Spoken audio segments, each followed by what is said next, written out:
नमस्कार, मैं हूँ आपका दोस्त विजय विद्रोही। आप मुझसे जुड़ चुके हैं, इसके लिए आप सबका तहे दिल से शुक्रिया और अगले 8-10 मिनट में आपसे जुड़े रहने की कोशिश करूँगा। कुछ लोग कह रहे हैं कि महाराष्ट्र के चुनाव की तुलना हरियाणा से नहीं की जा सकती। मुझे भी लगता है नहीं की जा सकती, लेकिन एक बड़ी समानता नज़र आती है और बड़ी विचित्र किस्म की समानता है। हरियाणा में भी जो पत्रकार घूम रहे थे, लोगों से पूछ रहे थे, तो जनता बदलाव की बात कर रही थी। जनता मौजूदा खट्टर सरकार या नायब सिंह सैनी की सरकार से निराश, हताश नज़र आती थी और वो कह रही थी कि हमें बदलाव चाहिए। महाराष्ट्र में भी जो पत्रकार घूम रहे हैं, वो जनता से बात कर रहे हैं, तो जनता यही बात कह रही है कि हमें बदलाव चाहिए, सरकार बदलनी चाहिए। लेकिन हरियाणा में तो ऐसा हुआ नहीं था। महाराष्ट्र में भी क्या यही हरियाणा की तर्ज पर होगा? ये देखना दिलचस्प रहेगा। लेकिन कहानी ये है कि सत्तारूढ़ पार्टी से लोगों में गुस्सा है, लेकिन ये गुस्सा ईवीएम मशीनों में ट्रांसलेट होता क्यों दिखाई नहीं देता? या मशीनों में ट्रांसलेट होता है, लेकिन मशीनें उसको पकड़ नहीं पा रही?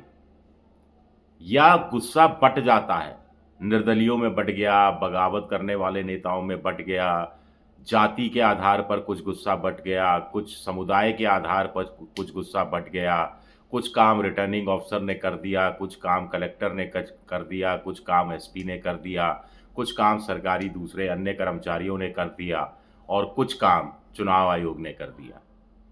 क्या ये परिस्थितियाँ बनती जा रही हैं? हरियाणा में तो 90 सीटें थी, जिसमें 17 सीटें थी, जिसमें ये खेल देखा गया और 17 सीटों ने पूरा चुनाव बदल कर रख दिया। इसके मुकाबले महाराष्ट्र में 288 सीटें हैं, तो वहाँ पर 17 नहीं क्या 70 सीटें ऐसी निकाली जा सकती हैं? या फिर हमें ये देखने को मिल सकता है कि जनता का गुस्सा ट्रांसलेट तो हो, लेकिन इस कदर ट्रांसलेट नहीं हो कि महायुति सत्ता के खेल से बाहर हो जाए। कुछ लोग कह रहे हैं कि हैरानी नहीं होनी चाहिए अगर महायुति के कैंडिडेट कोई 100, 150, 200, 250, 400, 1000, 1500, 2000, 3000, 4000 के अंतराल से जीतते हैं और बड़ी संख्या में जीतते हैं।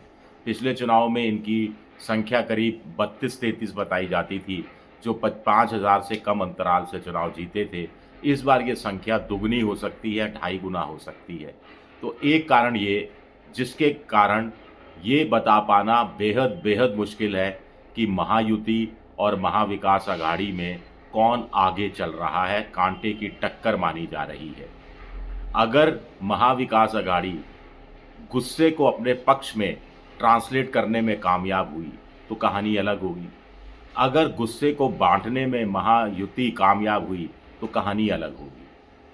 अब महायुति का अगर जीती तो मुख्यमंत्री कौन होगा और महाविकास अघाड़ी का मुख्यमंत्री कौन होगा? दोनों पार्टियां कह रही हैं कि विधायक दल की बैठक होगी, सबसे बड़ी जो पार्टी बनेगी, उसके आधार पर तय होगा कि मुख्यमंत्री कौन होगा। इस हिसाब से देखा जाए तो महायुति में तो कहानी बिल्कुल साफ नज़र आती है। अब बच्चा-बच्चा जानता है कि महायुति में अगर सत्ता में आई, तो सबसे बड़ी पार्टी स्वाभाविक है बीजेपी होगी। 192 152 कुछ सीटों पर वो या 148 150 सीटों पर चुनाव लड़ रही है। फिर 15-16 उसके उम्मीदवार हैं जो शिंदे या फिर अजीत पवार की पार्टी की चुनाव चिन्ह पर चुनाव लड़ रहे हैं। तो स्वाभाविक है कि सबसे ज़्यादा विधायक उन्हीं के चुनकर आएँगे और वो चुनकर आएँ, तो क्या स्वाभाविक है कि देवेंद्र फडणवीस के साथ न्याय हो और उनको मुख्यमंत्री बनाया जाए। यहाँ पार्टी चौंका भी सकती है। ज़रूरी नहीं है देवेंद्र फडणवीस जो पहले कुर्बानी दी है, अब कुर्बानी देने की आदत पड़ जाएगी उनको, एक बार और कुर्बानी देनी पड़ सकती है और बीजेपी मराठों के आंदोलन को देखते हुए और मराठा वोट बैंक को देखते हुए किसी मराठा को, बीजेपी के मराठा नेता को मुख्यमंत्री पद सौंप सकती है। आप कहेंगे एकनाथ शिंदे हैं ना मराठा नेता, और वो तो 288 पूरी सीटों पर चुनाव खर्च करने के लिए भी तैयार थे। उनके मुँह में खून भी या स्वाद भी लग गया है मुख्यमंत्री पद का। 2.5 साल मुख्यमंत्री रहा जो शख्स हो, वो इतना आसानी से मुख्यमंत्री पद छोड़ेगा नहीं। तो ऐसे में कुछ लोग कह रहे हैं कि बीजेपी निपटाने में लगी है एकनाथ शिंदे को। एकनाथ शिंदे सिमटाने में लगे हैं बीजेपी को। एकनाथ शिंदे और अजीत पवार दोनों निपटाने में लगे हैं बीजेपी को। देवेंद्र फडणवीस नहीं चाहते कि एकनाथ शिंदे की पार्टी ज़्यादा सीटें जीते।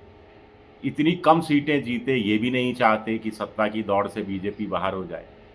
बीजेपी को मोटे तौर पर लगता है कि 152, 148 में से कम 100, 105 सीटें तो उनको किसी भी कीमत पर हासिल करनी पड़ेंगी। बाकी अजीत पवार अगर 10-15 सीटें ले आते हैं और 20-25 सीटें एकनाथ शिंदे लाएँ, तो सरकार फिर बन जाएगी और 145 का आंकड़ा क्रॉस करना है, फिर तो किसी की हिम्मत ही नहीं हो सकती सरकार को ख़त्म करने की। अब महाविकास अघाड़ी की बात करें, शरद पवार का इंडियन एक्सप्रेस में इंटरव्यू छपा है जिसको मैं पढ़ रहा था, उनसे यही सवाल पूछा गया कि मुख्यमंत्री को क्यों घोषित नहीं किया? तो उन्होंने कहा कि अभी किसी व्यक्ति को मुख्यमंत्री के रूप में आगे बढ़ाने की ना ज़रूरत थी और ना ही इस बात की कमी या ज़रूरत महसूस की जा रही थी। रणनीति के हिसाब से भी ये ठीक नहीं था। चुनाव में अगर मेजॉरिटी हासिल होती है तो सबसे बड़ी पार्टी जो होगी उसके हिसाब से तय होगा। अगर इस हिसाब से देखा जाए तो कांग्रेस सबसे बड़ी पार्टी हो सकती है, इसकी संभावनाएं सबसे ज़्यादा दिख रही हैं।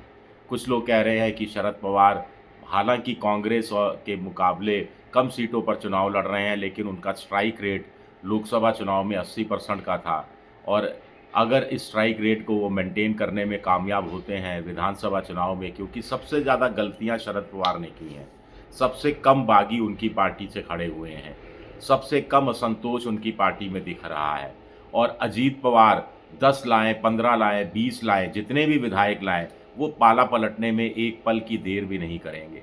तो यह अजीत पवार का बोनस सीटें हासिल हो जाएँगी और कुछ लोग कह रहे हैं कि शरद पवार चाहते हैं कि जाते-जाते राजनीति से संन्यास लेने से पहले वो अपनी बेटी सुप्रिया सूले को मुख्यमंत्री पद सौंपते हुए जाएँ। ये खबर ऐसी है कि चौंकाने वाली है, लेकिन सूत्र बता रहे हैं कि शरद पवार ने हमेशा अपनी फैमिली की, अपने परिवार की और व्यापार की चिंता की है। राजनीति में उन्होंने किसी और तीसरी बात की चिंता नहीं की। अवसरवादिता से भरा उनका पूरा ज़िंदगी रहा है। परिवार हो और प्यार हो, व्यापार हो, इससे प्यार हो, ये बात है।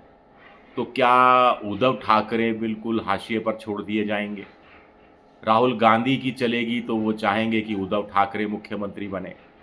राहुल गांधी अपनी पार्टी कांग्रेस अगर नंबर 1 पर आती है, तो भी मुझे नहीं लगता नाना पटोले या पृथ्वीराज चौहान या किसी अन्य पार्टी के नेता को आगे करेंगे।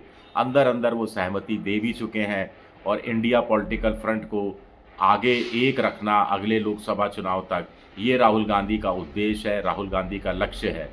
शरद पवार का ये लक्ष्य कतई नहीं है। शरद पवार का लक्ष्य, कुछ लोग कहते हैं कुछ ऐसी तिगड़म चली जाए, कुछ ऐसा उलट-पलट किया जाए कि सुप्रिया सूले मुख्यमंत्री बनने की संभावनाएं पैदा हो जाएं, जो कि इस समय तो दूर की कौड़ी लगती है, लेकिन आगे क्या होगा कहा नहीं जा सकता।